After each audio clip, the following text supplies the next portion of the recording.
ফরিদপুর-২ অর্থাৎ নগরকান্দা ও সালথা আসনে নির্বাচনী হাওয়া এখন তুঙ্গে।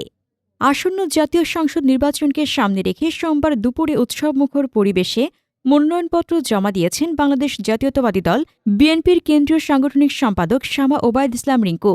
তিনি মনে করেন, দীর্ঘ সময় পর মানুষ এবার তাদের ভোটাধিকার প্রয়োগের জন্য উন্মুখ হয়ে আছে।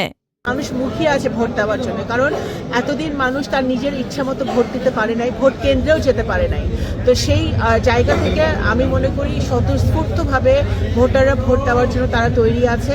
বিএনপির এই প্রার্থী জানান, KM ওবায়দুর রহমানের এই ঘাঁটিতে ধানের শীষের বিজয় নিয়ে তিনি আশাবাদী। তবে নির্বাচনের পরিবেশ সুষ্ঠু রাখতে নির্বাচন কমিশন ও প্রশাসনকে আরও কঠোর হওয়ার আহ্বান জানান তিনি।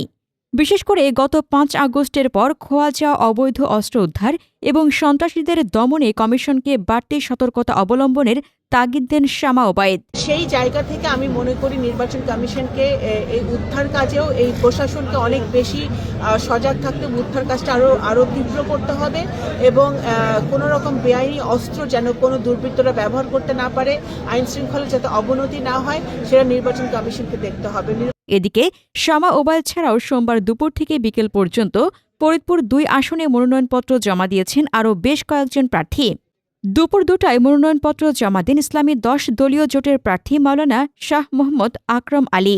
এর পরপরই দুপুর ২টা ২০ মিনিটে মনোনয়নপত্র দাখিল করেন ইসলামী আন্দোলন বাংলাদেশের প্রার্থী শাহ মোহাম্মদ জামাল উদ্দিন।